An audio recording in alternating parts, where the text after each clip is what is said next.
Thank you for that, Daniel. Thank you, Cayelin, for describing the origins of Shamanic Astrology and the Mystery School. Now, what we're going to be doing is we're going to be diving into the foundational principles of Shamanic Astrology. And first, we want to know why it's called shamanic. Daniel, could you? I get that question so often, and maybe I would like to begin by saying what it's not. So these days when people say, oh, shamanic astrology, what plant medicine are you using? And while I don't have any criticism of that approach, no, that's the basis of shamanic astrology is not that form of shamanism. And so then the other question I always get is, well, how do you do drum journeys with the stars? Now, it is possible to do that, but that, again, is not the main issue here. And I've thought about maybe using a different expression because of the ways in which that word is used.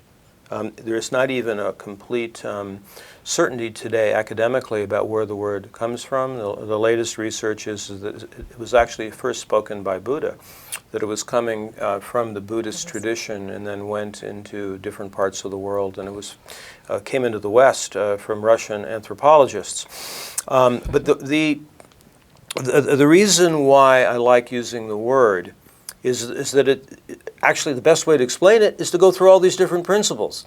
The shamanic approach is to distinguish it from many other forms of astrology and other spiritual practices. But one other thing, sometimes people will say, hey, are you a shaman? No. I will not refer to myself as a shaman. I don't think you do that either. But and in fact, I don't know anyone in the school at this point that would say, I am shaman. However, the type of astrology is shamanic. And that's what I think we want to go into the foundational elements of right now. And just, wasn't there a definition of shamanic at some point that referred to it as being experiential? Well, that's one of the foundational principles, and so we'll go through each of them. In fact, depending on the audience, I might pick one of these to be the leading edge of why we're shamanic. So I thought we'd go through all of the foundational principles. Right. Well, it's just, shamanic astrology has been described as having a link to the, from thousands of years ago, the ancient emerald tablets written there, as above, so below. Yes. Would you care to elaborate on that? Sure. Not all astrologers really do a form of astrology that's connected to this. We do take quite literally the importance of that original philosophy coming from Hermes Thoth Trismegistus, which is as above, so below, as within, so without. Now what this means is that this type of astrology is not linear, it's not predictive, and it's not cause and effect. It's more of a system of correspondences, of many layers and levels of the one reality, or the one thing, as it would be said in the Emerald Tablets. The one reality that's beyond any capacity to really explain, because our minds can't handle it. But as it's explained in its different levels and variations, every level you look at is the same as every other level. So it's kind of like a large hologram, and there's a connection between all these different levels. So that if we know the night sky, we can connect it to the patterning of our own psyche. If we know the seasons and cycles of the planet, we can connect it to how a culture operates. There's a connection between those different levels. So as above, so below is really the foundational thing, and it also means that we're not predicting. Actually, the most important thing that stems from as above, so below is intent. And another thing we can say about this is that it is a relationship. So we're creating a relationship with the cycles and seasons, with the planets and stars. And maybe one of the favorite ways I like to talk about it is to say we inform the mysteries as much as they inform us. We participate with the unfolding mysteries. As above, so below. I think the original statement is something like, that which is above is the same as that which is below, and that which is below is the same as that which is above in the accomplishment of the miracle of one thing. One thing. And really what that's saying is that we're in a relationship. We are participating, even whether we're conscious of it or not. And so when we become conscious of this relationship, then we can be co-creators in a more conscious way, rather than just sort of haphazardly creating our lives as we're going along, sort of accidentally or whatever that might be. So. It was mentioned earlier that it's an experiential paradigm. It's in relation to shamanic. And earth-centered. And earth-centered, yes. Right. So I'd like to elaborate on that. We are, in this type of astrology, relinking astronomy and astrology. Originally, they were not differentiated. They were the same thing. Also, we are a school that is mainly based on naked eye observing. It's what we can see with our senses. So it's, the technical term for it is neo-Ptolemaic. So it's what we see in the sky. And this earth-centered is really important because maybe 90% of the astrological traditions that have come down to us have this judgment that this experience we're having here at this level of reality as human beings on a dense planet, that this is the fallen realm and we need to somehow get up and out of it, to leave it. Gnosticism said the same thing, but so did the original astrological Western traditions. So our view is really the essence that almost every shamanic system has around the planet, which is that it's a journey of spirit into matter. So that's called involution. Not just evolution, but involution, into earth, into water. And it's a way of honoring what it is to be a human being. This is where the action is. Bringing consciousness, this is the only dance there is. Bringing consciousness into earth, into our connection to being living mammalian beings on a planet, not the lords or the dominators over it.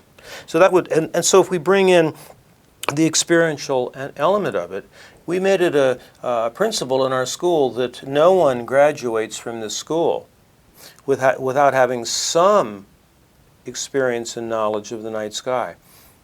So our objective is to not just have astrologers, but to have astrologers that also are connected to the way the night sky actually operates and know the seasons and the cycles, and that informs the practice that a person would have. Okay, thank you. And it has been described also, Shamanic Astrology has, as participatory and ceremonial and mythic.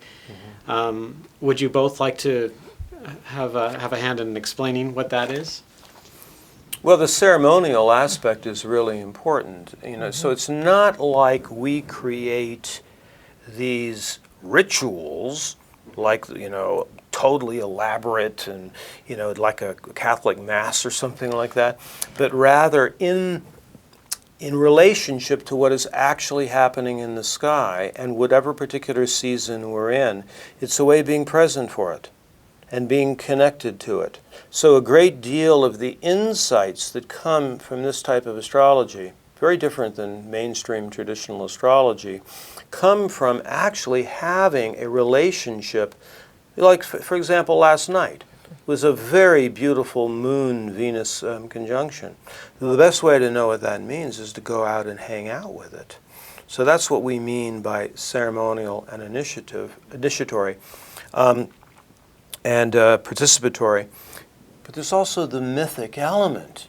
One of the foundational pieces is knowing the ancient mythologies. Not that we're antiquarians and want to go back and just simply relive the old mythic stories, but we're inspired and animated by the old mythic stories. The greatest participatory and ceremonial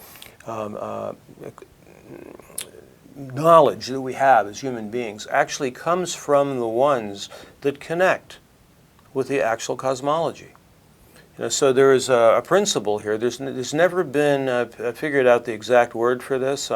It comes from the work of Herta von Deschent from the book Hamlet's Mill, which is that our ceremonies are directly connected to what the cosmology of the sky is. That's how we get our inspiration for creating the ceremonies in the first place. That's how we can be informing the mysteries as they're informing us. So we get our clues from what's actually happening in the sky, and then we can create an intention that's in alignment with what the intention of these particular cycles and what we know from the mythic stories. And also then how are we creating the new myths and the new stories? And to be aware of how the cosmological dance is happening now is what inspires us to create the new ones. We're not just like trapped in some old way of doing it. Actually, when people ask the question, why do you call it shamanic? I mean, depending on the group, sometimes just this point alone makes it shamanic, that it's experiential and participatory. And we're dancing together with the dance of the cosmology and the earth in space. What does it mean that shamanic astrology is global and historical? Part of this, I think, has to do with me having a Capricorn moon. I mean, I just love history. But having always been really dissatisfied with traditional mainstream astrology, what I've done is researched the best parts of astrology from around the world. So we use part of the paradigm comes from the Hellenistic tradition, the sign, seasonal base zodiac. We still use that, the whole sign house system, things like that. We also get pieces of the paradigm from the way they understood Jupiter in China. A great deal of our understanding about Venus comes from Mesoamerica. There are ingredients that come from India. And then many of the mythic transmissions have come from the connection to the mysteries of Scotland and Ireland. For myself personally, I mean, obviously the Shamanic Astrology Mystery School is not just limited to what I'm mentioning. We're open to all these transmissions from people who come into the school. But most of my own inspiration has been Scotland and Ireland, Polynesia, and Mesoamerica and Native American Southwest. And something people might be interested to know is that it's how they built structures to track these cycles, that connect the earth and the sky, these seasons and magical stone circles and chambered cairns and medicine wheels and petroglyph sites, so that when the sun is rising at certain times, it maybe illuminates a specific petroglyph, or it's coming through a certain slot and illuminating some window or some other kind of magical thing. So they were so interested in this, and this is a lot of what we take inspiration from, is how these ancient people worked with these sites and took the time to build these structures to create that connection between the above and the below. Now that's the global part of it, but the historical part of it is also worth mentioning, which is that we try to take it back as best as we can find the information. And in the last 5 or 10 years, there's just been so much new anthropology and archaeology information that's come through. We take it back 20,000 years to the ancient lunar calendars, to the time periods of the Neolithic. The types of astrology, it would be like a larger understanding of what astrology is. Pre-horoscopes. Personal horoscopes didn't even show up until 400 BC. So we're trying to take it back to when something like astrology and astronomy were used for the whole culture. It was a tribal or clan or country orientation, not just the personal. Now, of course, it was a great thing when the personal horoscope became available, and that's an important part too. But we're trying to reweave both of those strands. So we're trying to go back as far as possible into the mists of history, not necessarily just what we learned in our Western school system. And then how do we bring that, excavate that knowledge and how they worked with that to bring it forward, to have it apply to now so that it works for us now, so that it actually has some kind of practical and mystical use that we can tune into now that supports our lives and our soul's journey at this time. Right, right. Would you please let our students and audience know why shamanic astrology has placed an emphasis on the feminine? Well, it's really at the leading edge of what we do. In fact, our last conference was called The Renaissance of the Sacred Feminine, Redreaming the magical link between the land and the sky. And as also a philosopher and historian, it becomes clear once you pull away the brainwashing that comes from patriarchal culture, that the original first principle was feminine. The universe is female. And we can name her Shakti, we can name her Anake, we can name her Boand. I mean, every ancient culture prior to patriarchy knew that an emanation of the feminine was the masculine principle, and they can work in harmony with each other. So we place a great deal of emphasis in shamanic astrology on the full spectrum of the feminine, all the goddesses, but also a reawakening understanding of all the masculine principles. So we look at it from the perspective that male and female can work together as allies. So we're not only matriarchal, but rather it's recognizing that there's something about great mother, great mystery that needs to be back at the foundation of astrology. Thank you. Now, I had one last thing that I wanted to mention in this segment, which also ties into why we would call it shamanic, and that is that it's very important to a shamanic astrologer to form a relationship. Can you start that again, the intro of it? Yes. Because I thought you were kind of Yeah, talking right, to us, I understand, yeah. And then, Okay. and then you started, but you didn't give what you were starting. Sure. Okay. There is one other feature of this segment that I would like to share about why we would call this shamanic astrology, and that is that to be involved in this kind of astrology, it's really important to form a relationship with the energies. So it's not just an intellectual, you learn, the tables or something. Like in other forms of shamanism, you form the relationship with animals, with the directions, with plants, with the earth herself. That's all really foundational and part of this also. But what makes it shamanic astrology is the individual is trying to learn to form that relationship directly with the planetary energies. That's where we're really getting the insights and the download and the refinement of our own intuition when we do a reading or when we understand our own charts. So it's that living relationship with that energy of the planets, which these days go under the psychologically sophisticated term archetypes.